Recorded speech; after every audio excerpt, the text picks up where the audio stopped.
All right, we'll go ahead and get started here.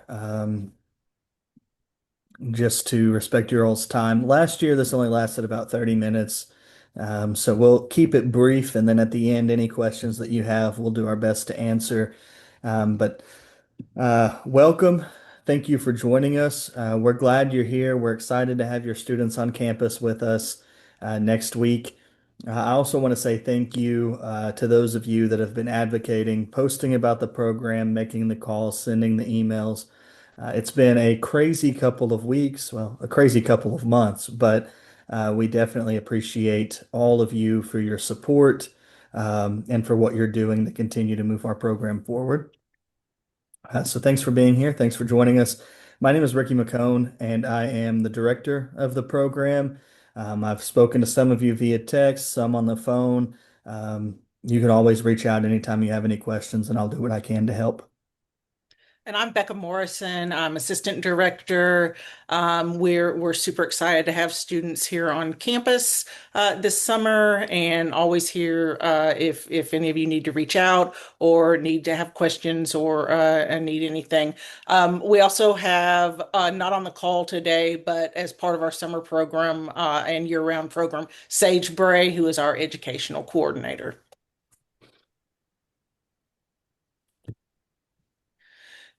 And so we know that there are some of you all are brand new to having students in Upward Bound. Some of you have had students in here for several years, but we know that you have a lot of questions. And so the purpose of this short meeting is to just make sure that your questions are answered, that you know what is going on, what the summer is going to look like, how everything works. So, like it says on here, we're going to talk about Upward Bound, go over the summer calendar, talk about the trip, and then we have plenty of time for any questions you might have.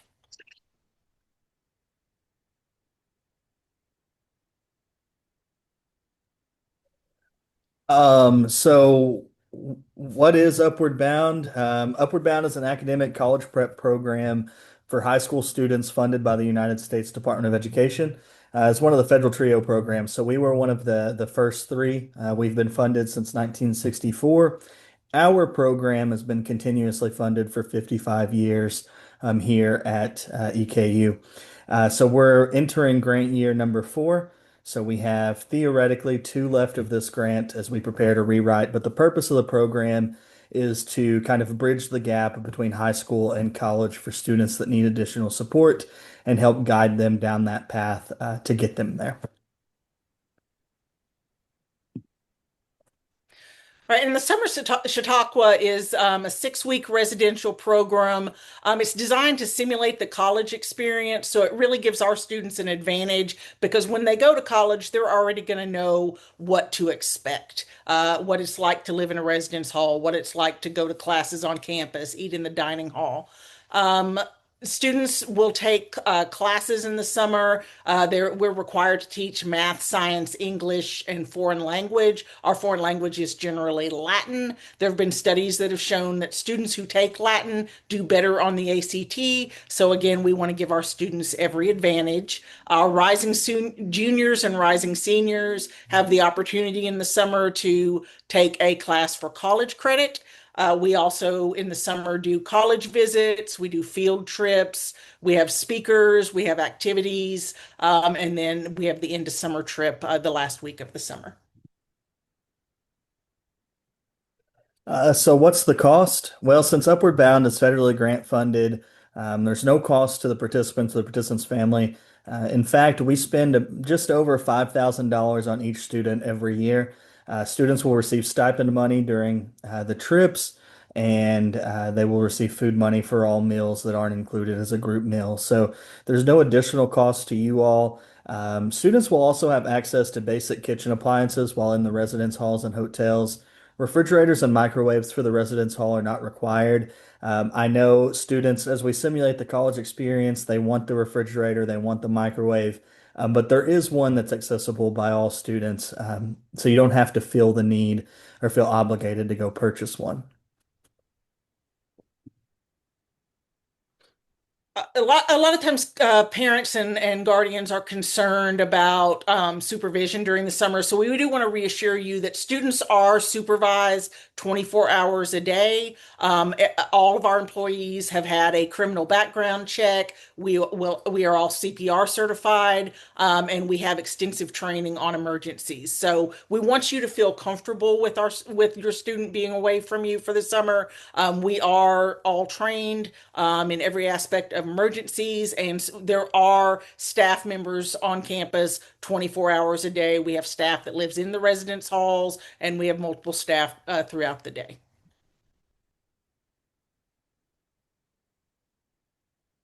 Safety. So, student safety is our number one priority. We have facilities management discuss this with students on the first day. They go through emergency drills, evacuation information, and preparedness. This has been an unprecedented year for severe weather, among other things. So, we do have all of these systems in place to ensure that your students safe while they're here on campus. And as Becca said, all of our staff goes through this same training extensively. Um, to where they know how to respond in the event of an emergency. So we're going to talk a little bit about the summer calendar and what things are going to look like. All of you should have received a copy of the summer calendar. Ricky's also going to put one in the parent guardian group me, and then we will have additional calendars at check-in on June 8th that we'll be able to give to you to take home. Okay, so move-in day is going to be June 8th. And this is the basic schedule. Most students will move in at 1 p.m. If you have a student who is on the student leadership team, then they will be moving in at 11. We have some duties for the student leadership team that day, and they will help us get set up and then help the other students move in. But in general, most students move in between 1 and 2:30. You don't have to be right there at 1, but students do need to be there by 2:30. And then at 3 o'clock or approximately, then parents and guardians will depart. We're going to have some presentations and some activities. We'll eat dinner on campus, do our emergency drills, have some more activities, and then students will go to their rooms at 10 p.m. So this is our general calendar overview for June. So students arrive every week on campus. You'll somewhat you or sometimes they carpool together, but students will need to be back on campus most weeks at 7 p.m. on or between 6 and 7 on Sunday, and then students can go home on students go home on Thursdays, and they can leave anytime between 3 and 5. So the first week, we've got a variety of fun activities planned. We're going to do a college visit at the University of Kentucky, and then some other activities as well. Classes, these are most weeks are very similar. Second week, the 15th through the 19th, we have a variety of activities, classes. We'll be touring Morehead State University and doing some other activities, and then students go home on Thursday, the 19th. 22nd through 26th, very similar. Have a college visit that week, classes, activities, etc. Students go home on the afternoon of the 26th. And some of these things you see that they're different. We have Spirit Week. You might see, different titles at the top of the dates. Those are dress up days. The students can dress up. We like to have theme days. Students are not required to dress up, and we don't want anybody to go buy anything. We have a lot of clothing and different donations at the residence hall, so students have the opportunity to dress up and when we have a competition, so they can do that. The July schedule is very similar, June 29th through July 3rd. we'll go to Georgetown College that week. The next week is our last week on campus, so students come back on July 6th. When you pick them up on July 10th, they will pack all their things up and move out of the residence hall.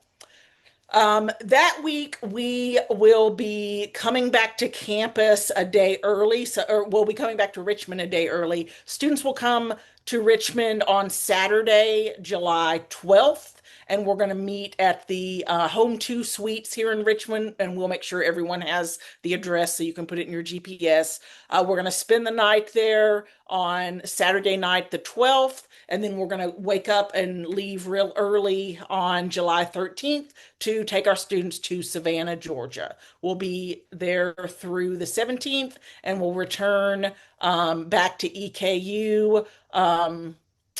That may not be correct. I will return back to Richmond and we'll let you know the location on July 17th in the evening. Yeah, so as Becca said, we're going to Savannah, Georgia. I can say we'll return to Home 2 Suites because that's where staff vehicles will be parked. It won't be Thank you. back on EKU's campus.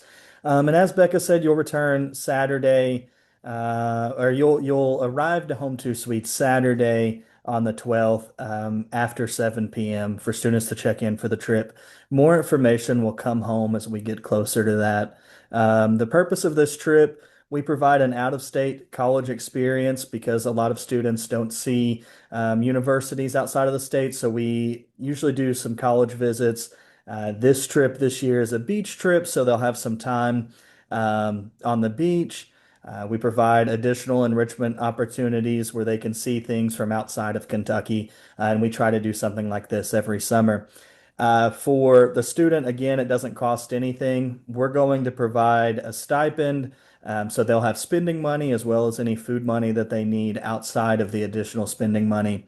The students that can attend the trip are the ones that pass all their classes. So we have a variety of things that we do throughout the summer. We do require attendance at those things, and we require that they pass the classes because we're an academic program first. So it's very important that the work that they're doing throughout the summer is what guides them to be on the trip at the end of the summer. And we've also told the students that everything, especially right now, we tie everything to an educational aspect. So there's going to be a lot in Savannah, Georgia that they're learning, even though we're not on campus. So again, we'll go to Tybee Island Beach and visit some area attractions there. We'll have a college visit, and then we'll visit some other notable historic areas. And it's going to be a great time. And then we'll return on Thursday and we'll wrap up the end of the summer and prepare for the academic year. So we're excited to go to Savannah this year. So in the packet that was mailed to you, there are directions on finding Sullivan Hall. This is a map to kind of let you know. Everyone in general comes in on the either the bypass or Lancaster Avenue. So you will turn onto Lancaster Avenue, come to campus, and you'll turn um, right. You'll go under the EKU overpass and you'll turn right onto University Drive. And if you follow it around, you'll see Sullivan Hall. We'll have signs and it'll be real obvious where we are, but we'll make sure that everyone has the physical address and has directions to get to Sullivan Hall.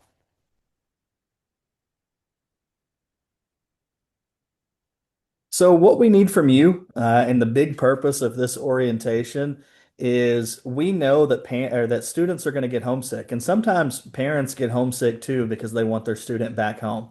But encourage them to stay and stick with it. We do a lot that first week to try and build the environment around what we try to accomplish during the summer. Um, if your student is homesick and they absolutely do not want to stay, we understand, but try to be that voice for them that says, hey, I really think you should stick with it. This is a great opportunity. You have a lot of great things that are going to come from your participation here. Strategically schedule absences and appointments around UB's schedule. We will always work with what you have going on. We have people that have, or we have students that have orthodontist appointments, and we know those are scheduled months in advance, and other engagements, and we understand that. Just make sure you let us know ahead of time. You can come check your student out and then bring them back after the appointment. Um, all of our travel days during the summer happen on Wednesdays. So just know that if you have something going on a Wednesday where you need your student, you may be picking them up from somewhere that isn't EKU's campus.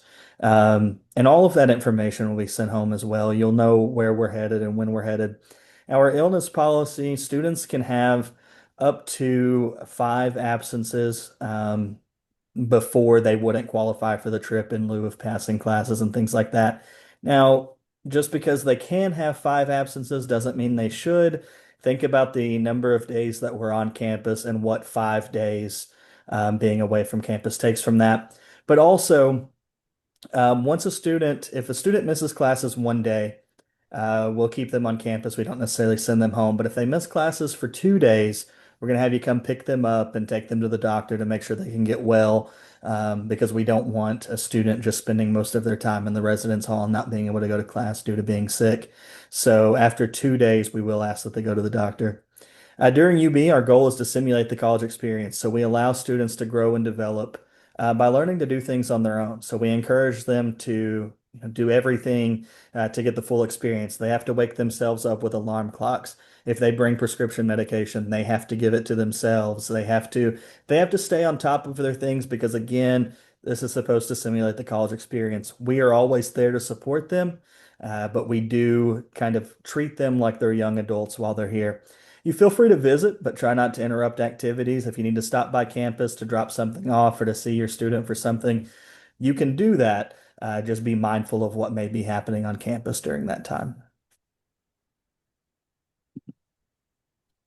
Another way that you can support Upward Bound is if you ever shop at Kroger, you can support us through Kroger Community Rewards. This doesn't take away from any of your Kroger points or anything like that. But what it does is that everything, if you put in your number and have us attached to your number, that allows us to get a small percentage of each purchase you make at Kroger, and the money that we get allows us to do a variety of things that our grant doesn't allow us to do. One of the biggest things we do with that money is we have small scholarships for the students who are going to EKU, and so we're able to pay their kernel commitment fees so that is one less expense that they have. So if you ever shop at Kroger, we invite you to sign up for community rewards and let EKU Upward Bound be the recipient of that.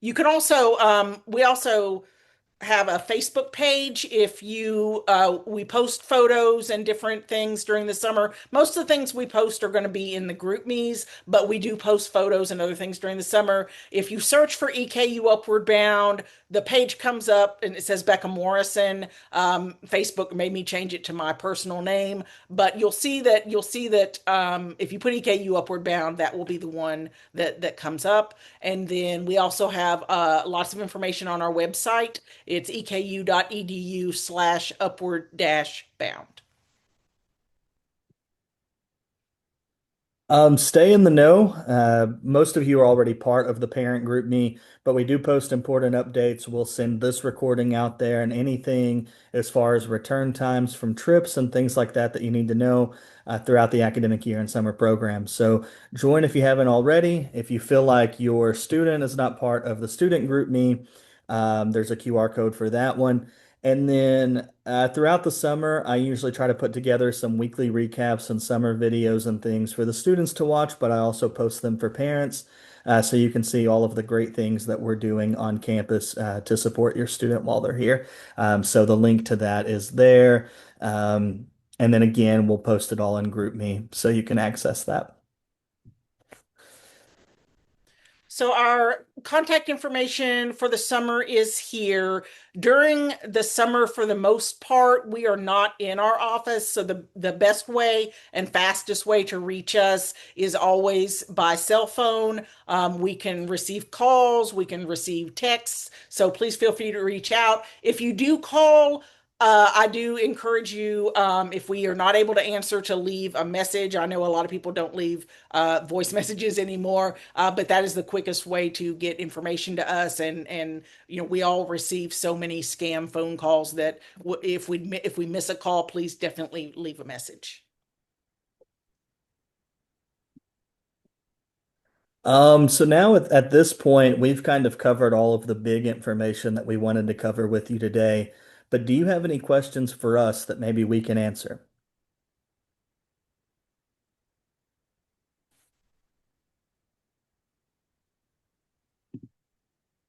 And if you don't want to come off mute, you can type them in the chat and we can answer them there. Or if you think of anything later that you want to ask, you can send it in the group me or text one of us and we'll get you that information. Hello, Hi, my name is Cynthia Stewart. I'm Desiree and DeAndre's grandmother. hello. And we're wondering, do we have to send linen and everything with them? So your student received a link to the student handbook, and it gives a list in there of the things they need to bring, things that they can bring, and things that they're not allowed to bring. We can Okay. also put a link to that in the both the student and the family group me. But yes, they do have to bring linens, they do have to bring toiletries, clothing, that sort of stuff. Yes. Okay. Thank you. You're welcome.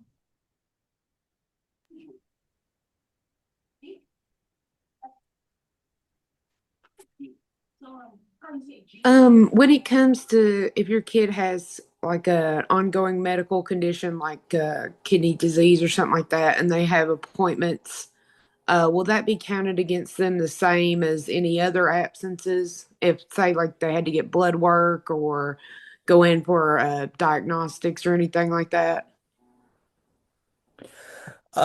Yeah, so things like that are really important, and our students' health definitely comes first. It kind of levels up there with safety. So as long as you kind of let us know what's going on, and if they need to step away for those appointments and things, we'll do everything that we can to accommodate. The fact of the matter is we are going to work with everyone as much as we possibly can. So we don't want any student to be left behind on the end of summer trip that wants to go on the end of summer trip. So as long as we know what's happening, we will work with you to ensure that they qualify and they're able to go.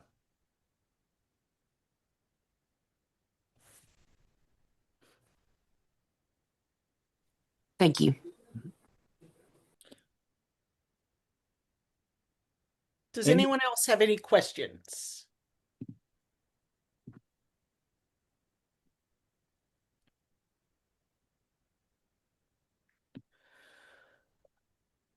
all right, well, if you all think of anything, you can reach out at any point in time. Like I said, we are always willing to help and happy to answer the questions you may have.